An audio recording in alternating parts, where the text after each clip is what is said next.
Queridos irmãos, saudamos a todos com a paz do Senhor Jesus. Que bênção poder estarmos juntos mais uma vez, neste culto de oração no lar.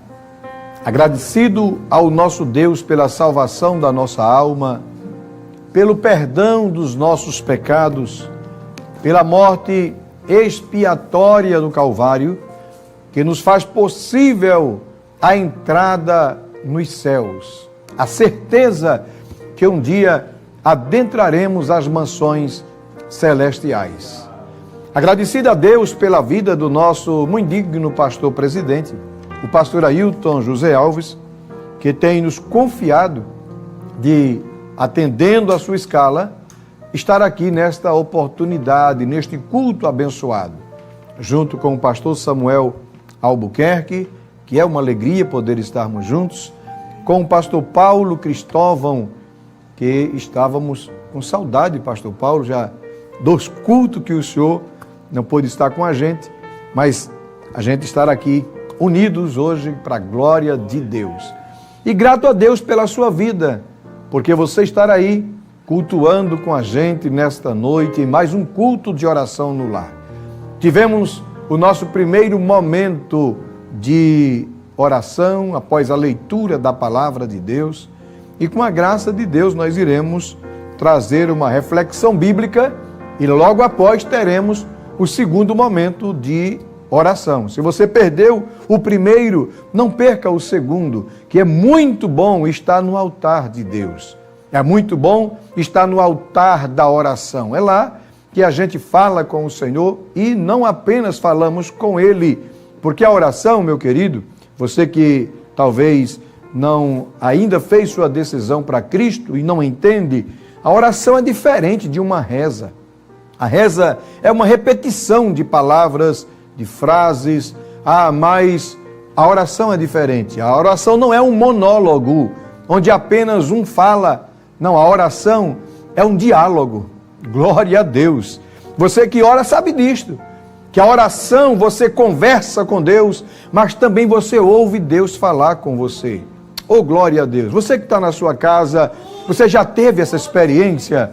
Você começa conversando com Deus, olha, daqui a pouco você começa a se derramar em lágrimas junto dele, nos pés dele, na presença dele. E é o momento mais gostoso da oração, é quando as lágrimas vêm aos olhos, aquele momento de comunhão com Ele, é um momento especial. Se você ainda não teve essa experiência, meu querido, minha querida, meu irmão, minha irmã, é porque você está faltando gastar, eu não diria gastar, investir mais tempo conversando com o Senhor. Às vezes a gente passa tanto tempo conversando nas redes sociais, e mandando mensagem para as pessoas que estão perto, para as que estão longe, e tem alguém tão pertinho da gente, Jesus de Nazaré, querendo conversar com a gente. Queridos, eu quero convidar a você para a gente meditar nesta noite. Saudações, inclusive nossos irmãos presbítero Levi Barbosa e Ismael Pereira estão lá em Bonança, trabalhando neste momento e estão acompanhando. Disseram, pastor, a gente vai estar cultuando, trabalhando e cultuando. Deus abençoe aos servos de Deus e a todos os nossos irmãos ali em Bonança. Nós enviamos saudações ao meu querido pai, que está também cultuando com a minha mãe, presbítero José Calado e a irmã Maria Calado. Um abraço aos meus pais. Mas abra sua Bíblia, por favor, no segundo livro dos reis de Israel. No capítulo 4, estaremos meditando nos primeiros versículos deste capítulo. Quando o nosso pastor presidente nos escalou para este culto e recebemos a incumbência que seria para trazer uma reflexão bíblica, veio ao meu coração este texto bíblico e eu queria compartilhar com você. No segundo livro dos reis de Israel, no capítulo 4, versículos 1 em diante, nos diz assim a palavra do Senhor. E uma mulher, das mulheres dos filhos dos profetas, clamou a Eliseu dizendo, meu marido, teu servo, morreu. E tu sabes que o teu servo temia ao Senhor. E veio o credor a levar-me os meus 2 filhos para serem servos. E Eliseu lhe disse: que te hei de eu fazer? Declara-me, que é o que tens em casa? E ela disse: tua serva não tem nada em casa, senão uma botija de azeite. Então disse ele: vai, pede para ti vasos emprestados a todos os teus vizinhos, vasos vazios, não poucos. Então entra e fecha a porta sobre ti e sobre teus filhos, e deita o azeite em todos aqueles vasos, e põe à parte o que estiver cheio. Partiu, pois, dele e fechou a porta sobre si e sobre os seus filhos. E eles lhe traziam os vasos, e ela os enchia. E sucedeu que, cheios que foram os vasos, disse a seu filho: traze-me ainda um vaso. Porém ele lhe disse: não há mais vaso nenhum. Então o azeite parou. Então veio ela e o fez saber ao homem de Deus. E disse ele: vai, vende o azeite e paga a tua dívida, e tu e teus filhos vivei do resto. Glória a Deus. Meu querido irmão, minha querida irmã, é claro que essa história ela é conhecida entre nós. Uma história que é linda, é marcante pelo milagre que Deus opera. A história de uma mulher que enfrenta um momento difícil, que foi a viuvez, a perda do seu marido. Mas se eu tivesse que dar um tema a esta reflexão bíblica, eu diria que seria mantendo o equilíbrio em meio à adversidade, em meio às perdas. Porque nós vemos nesta mulher alguns detalhes que a tornou vitoriosa diante de um momento adverso, diante de um momento de perda. Esta mulher, ela mantém o equilíbrio. Eu queria que você acompanhasse comigo na leitura que fizemos, e se você está em sua casa com a sua Bíblia aberta, por favor, não a feche neste capítulo, e nós vamos ler ainda outros versículos bíblicos que irão corroborar nesta verdade bíblica que estaremos falando, que irá nos ajudar nesta reflexão que estaremos trazendo. Escute. No versículo 1, e uma mulher das mulheres dos filhos dos profetas clamou a Eliseu, dizendo: meu marido. Observe o detalhe. A mulher, ela tinha um marido. Era o marido dela, meu marido. Um outro detalhe interessante: teu servo. É um outro detalhe que eu acho interessante. Era marido daquela mulher. E ela diz ao profeta: o teu servo. O que é que se entende aí? Que era um homem que tinha uma família e que também servia a Deus na obra de Deus. Ele estava pronto a servir o profeta naquilo que o profeta precisava. É um detalhe interessante, é você ter disponibilidade para servir a Deus, servir ao profeta, servir aquele que Deus coloca à frente, servir a obra de Deus. Este homem, ele colocava-se à disposição do profeta para ajudar, para o auxiliar na obra de Deus. Então ela diz: meu marido, teu servo, morreu. Há um detalhe interessante aí, queridos, que eu queria que você também acompanhasse comigo, por favor, nesta linha de interpretação. É que era uma família que servia a Deus, que servia na casa de Deus, e era uma família temente a Deus. Não obstante, veio a adversidade na casa daquela família. O que é que a gente entende aí? Que apesar de ser ela pode estar sujeita, suscetível a também passar por momentos adversos. Porque há pessoas que pensam, eu vou aceitar a Jesus e não vai ter mais problema em minha vida. Não, é diferente.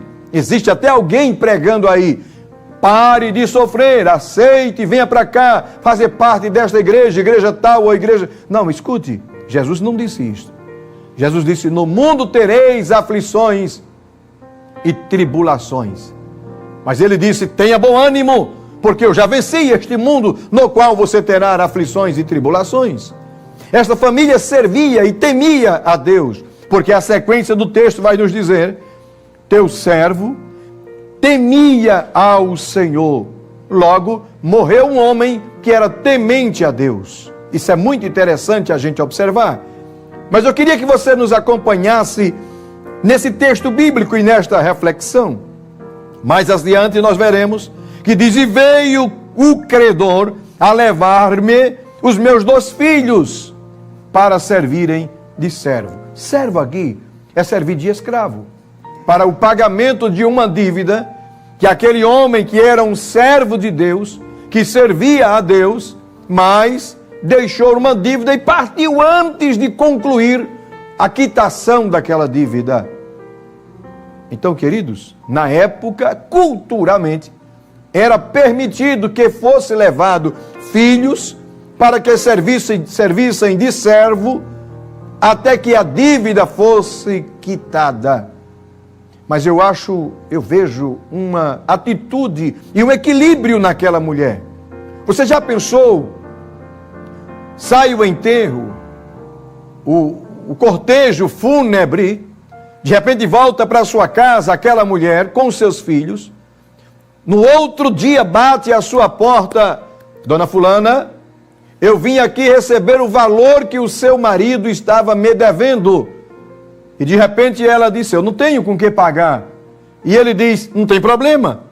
A cultura da nossa terra nos dá direito para que eu leve os filhos como escravo. Mas aquela mulher mantém o equilíbrio diante daquela situação adversa, olha para os seus filhos e diz, meus filhos não. Oh, bendito é Deus para todo sempre. Sabe o que é isto, meu querido irmão, minha querida irmã que está cultuando conosco neste momento? Isto é saber o valor daquilo que Deus te deu. É saber o valor daquilo que Deus tem te dado. É não abrir mão da sua família, mesmo no ápice da situação adversa. Você manter o equilíbrio e dizer, como disse aquela mulher, meus filhos, não. Bendito é Deus para todo sempre. Ela mantém o equilíbrio. Talvez as pessoas, os vizinhos ficaram olhando, porque tem lugar que tem vizinho que é curioso. Talvez aí perto de você não tenha, glória a Deus por isso, mas tem lugar que tem vizinho que são curiosos. Eu fico até pensando, quando aquele homem chegou batendo a porta, e talvez alguns sabiam que era um homem de um poder aquisitivo, e que talvez das negociações do seu marido com aquele homem, e ficaram olhando, coitada de dona fulana, veio o cobrador na sua porta, e agora o que é que ela vai fazer? Mas ela manteve o equilíbrio. Meus filhos não. Proteja a sua família, proteja os seus filhos, proteja a sua casa, não abra mão daquilo que Deus tem te dado. Nós vamos ver alguns detalhes interessantes na vida desta mulher que faz toda uma diferença. Primeiro, ela mantém o equilíbrio. O equilíbrio é muito importante nos momentos adversos. Se você abrir a sua Bíblia no livro dos Provérbios, no capítulo de número 16, por favor, abra no capítulo 16 e vejamos o que é que nos diz o versículo de número 32. Provérbios 16 e 32, meus queridos, diz assim: melhor é o longânimo do que o valente, e o que governa o seu espírito do que o que toma uma cidade. Governar o espírito é ter equilíbrio. Uma pessoa que não consegue governar o seu espírito é uma pessoa desgovernada, desequilibrada emocionalmente. Poderíamos ainda citar mais um texto bíblico que corrobora com esta verdade, que está no livro de Provérbios ainda, no capítulo de número 14, o versículo de número 29, nos diz assim a palavra de Deus: o longânimo é grande em entendimento, mas o de ânimo precipitado exalta a loucura. É muito difícil uma pessoa que tem ânimo precipitado, que não é longânimo, e longânimo aí quer dizer ter longo ânimo. Ele sabe esperar, ele mantém o equilíbrio em meio aos momentos adversos. Quem não tem esse equilíbrio nos momentos das adversidades, ele exalta a loucura, ele faz coisas que é fora do seu senso de responsabilidade e de equilíbrio. Mas eu queria ler um outro texto bíblico para corroborar com essa verdade, acerca do equilíbrio nos momentos adversos. Está no livro dos Provérbios de Salomão, capítulo 25. Veja o que é que nos diz o capítulo de número 25 de Provérbios, o versículo 28, nos diz assim a palavra de Deus: como a cidade derribada que não tem muros, assim é o homem que não pode conter o seu espírito.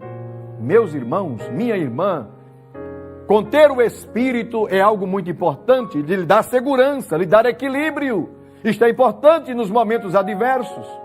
As cidades do Antigo Testamento, elas eram conhecidas, a sua proteção pelo muro que tinha em volta da sua cidade. Uma cidade que não tinha muro, era uma cidade que não tinha proteção, era uma cidade desprotegida.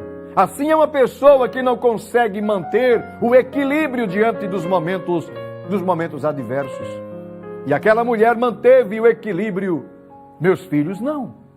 Há um outro detalhe interessante que esta mulher mostra para a gente, é que ela não saiu contando para todo mundo. Tem gente que, quando a situação adversa bate na sua porta, ela sai espalhando e se expondo e colocando as suas vísceras para fora.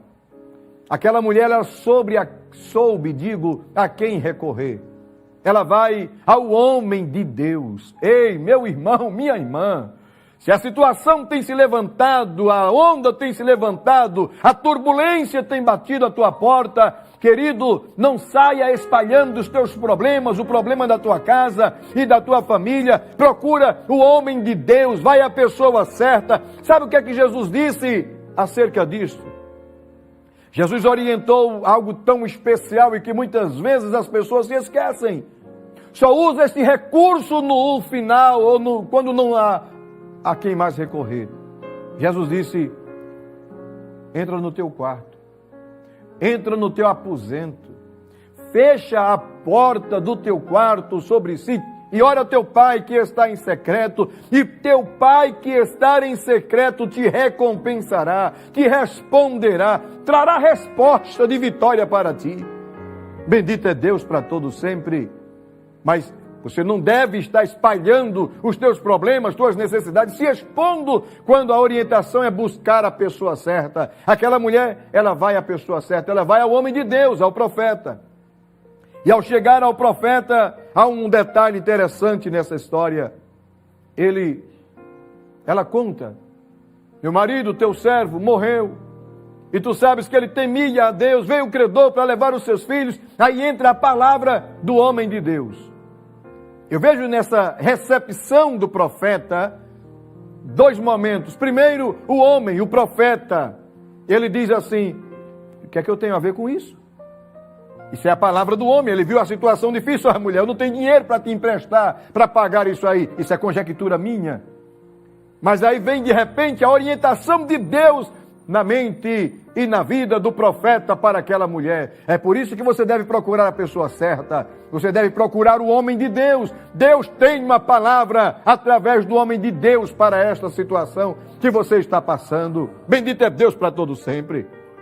Queridos, aquele homem recebe de Deus uma orientação e disse: mas me declare, o que é que a senhora tem em casa? Ela diz: a tua serva não tem nada. Aí ela lembrou-se: tem uma botija de azeite. Oh, glória a Deus para todo sempre. Que bom que nos momentos adversos você tenha reserva. Que nos momentos adversos não falte azeite na tua botija. E azeite na Bíblia fala do Espírito Santo, da presença de Deus. Se você tem o Espírito Santo, tem presença de Deus, querido, vai ter bênção, vai ter milagre, vai ter vitória. É tão somente você não fique sem reserva. Bendito é Deus para todos sempre. Mas aquele homem disse: o que é que você tem em casa? Teu servo não tem nada. Tua serva não tem nada senão uma botija de azeite. Aí vem a orientação de Deus. Vai, pede aos teus vizinhos vasos emprestados. Vasos, muitos e não poucos. Há um detalhe também, ele disse a todos os teus vizinhos. Ele não disse apenas o da frente, apenas o da esquerda. Pule uma casa e depois a outra. Isto fala de um bom relacionamento com a vizinhança, com os vizinhos. Meus queridos, aquela mulher vai e faz conforme o profeta orientou. Primeiro, ela vai na casa dos vizinhos, manda os meninos, os seus filhos, irem em busca de vasos. Eu fico pensando também, que curiosidade agora dos vizinhos, o que é que Dona Maria, o que é que esta irmã está querendo com estas vasilhas que estão vazias? Não tem nada dentro, apenas pediu os vasos emprestados. Talvez a curiosidade seja grande quando Deus te der o sinal da vitória. Muitos vão querer entender por que você está tomando tal atitude e não estará entendendo, porque é algo que Deus tem reservado apenas para você, e não revele aquilo que Deus te orientar a fazer, porque Deus fará um milagre grande. O primeiro sinal foi: vá pedir vasos emprestados. Chamou a atenção das pessoas. Eu quero te dizer que somente o sinal de Deus neste milagre, nessa história, sabe o que é que acontecerá? Chamará a atenção de muita gente. Isso mesmo, vai chamar a atenção de muita gente, só o sinal de Deus. Para que tantas vasilhas? É porque o milagre vai ser grande. Para que tantos vasos? É porque haverá derramamento de bênção e vai ser dentro da tua casa. Há uma outra orientação de Deus para aquela mulher através do profeta. E qual foi? Você deve fechar a sua porta sobre você e sobre os seus filhos. Eu já estou caminhando para concluir, meu querido, minha querida irmã. Mas há um outro detalhe interessante aqui, é o segredo de Deus com a família. Fecha a tua porta, fecha a porta da tua casa, o assunto da tua família. Isso é situação para você fechar a porta, reunir a família. Aproveita hoje que é quarta-feira, para todos dobrarem o joelho na sala da casa, no quarto, e conversarem com o Senhor, e o milagre vai acontecer. A mulher entra dentro da sua casa com seus filhos e começa a encher agora as vasilhas que estavam vazias.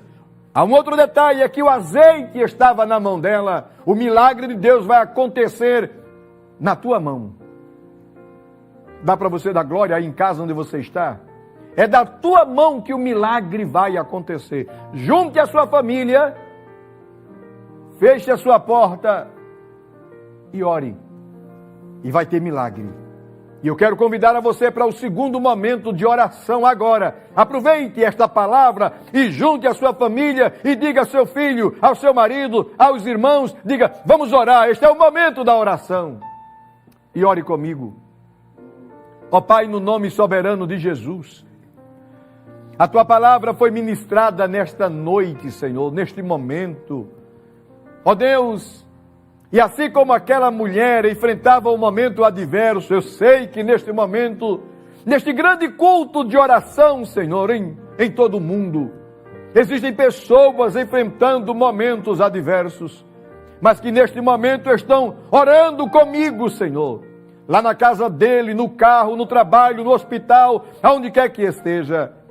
Ó Deus, e é neste grande culto de oração que nós oramos a Ti, agradecendo pela salvação da alma, pelo perdão dos pecados, pela morte expiatória do Calvário e pela Tua presença entre nós.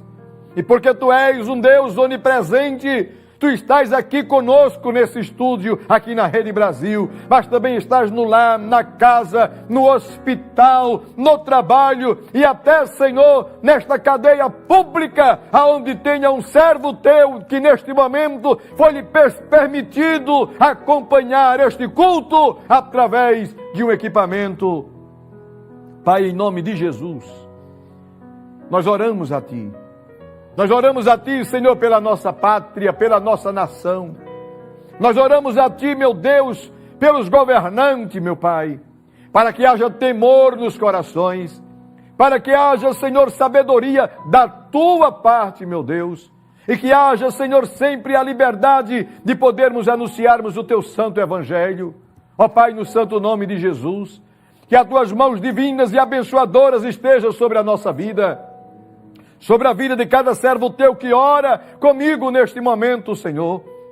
Ó Deus, abençoa esta família, este pai de família que entendeu a mensagem e chamou a sua família para um momento de oração e ora comigo neste momento.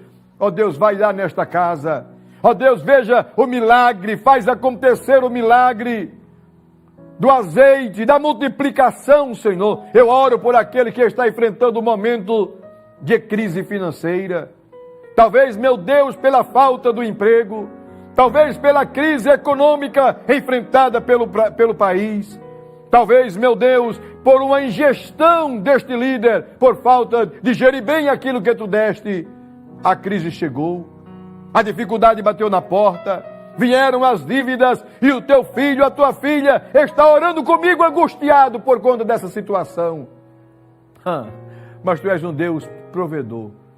Tu és o Jeová Jireh, que dá estratégia, meu Deus, que dá, Senhor, as diretrizes, Pai, para a glória, para a honra do Teu nome e o milagre acontecer. Eu creio, Senhor, que neste momento, nesta oração, Tu estás dando direção. Nesta família que está, Senhor, sem se entender, em conflito, em dificuldade, ó Deus, mas que agora se reuniu para orarem a Ti, Senhor. Em nome de Jesus. Permite-me ainda Te apresentar, meu Pai. Senhor, a nossa Escola Bíblica de Obreiros, a 67ª Escola Bíblica de Obreiros, que acontecerá no próximo mês, nos dias 19 a 24, Senhor, do mês seguinte. Ó Deus, que Tu esteja abençoando, fazendo, meu Pai, prosperar no projeto que Tu tens colocado no coração do nosso pastor, no atendimento a todos os obreiros que chegarão para aprender de Ti, Senhor, para nos reciclar, meu Deus, ministerialmente, espiritualmente, e sairmos mais renovados, Senhor, animados para pregar a Tua palavra, aqui na capital, no interior do estado, no sertão, no agreste, na Mata Norte, na Mata Sul, no litoral, Senhor, pernambucano, para sairmos, Senhor, erguidos, animados, pregando a Tua palavra.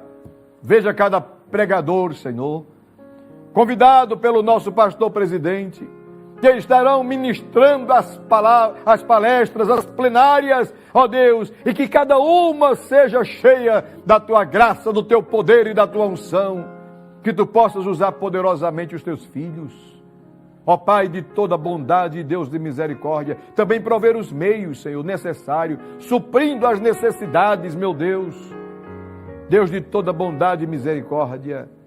Eu quero Te apresentar, meu Deus, aqueles Teus filhos, que ainda não são batizados com o Teu Espírito Santo.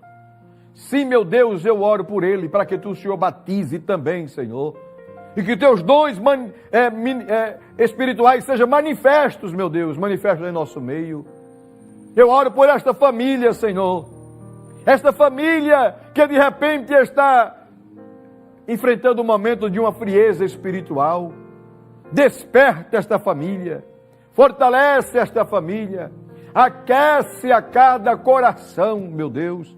Não deixa que eles abandonem o Teu altar, o altar da oração, do culto doméstico, da leitura da Tua palavra, mas que sintam prazer. Desperta espiritualmente as famílias. Coloca, Senhor, no coração do líder desta casa, ó Deus, o despertar Teu, um fervor espiritual, meu Pai, porque é daí que virá o milagre, é daí que virão as bênçãos, é daí, Senhor, que a Tua graça derramará sobre esta família, sobre este lar, e milagres acontecerão. Milagres, Senhor, que virão de cima e milagres, Senhor, que acontecerão de baixo. As bênçãos de cima e as bênçãos de baixo. As bênçãos dos céus e as bênçãos da terra invadirão esta casa quando houver um despertar espiritual, Senhor, nesta família. Oh, meu Deus, é no Teu santo nome que nós te oramos, meu Pai. Eu quero te apresentar as autoridades, os policiais, meu Deus. Ser com os Teus filhos que estão em serviço, Senhor, nos confrontos, meu Deus. Tenha misericórdia, meu Pai. Ser com cada um deles, policiais militares, civis, os bombeiros, meu Deus, militares e os civis. Pai, estende as Tuas mãos. Os médicos, meu Pai. Ó Deus, os porteiros, estende as Tuas mãos sobre as suas vidas. Oh, meu Deus, em nome de Jesus, nós te apresentamos cada profissional que trabalha nos hospitais, Senhor. Em nome de Jesus, toma a nossa dianteira. Ó Deus, nós pedimos essas bênçãos e pedimos, Senhor, pedimos, meu Pai, te agradecendo no Teu nome, em nome de Jesus, em nome de Jesus. Amém.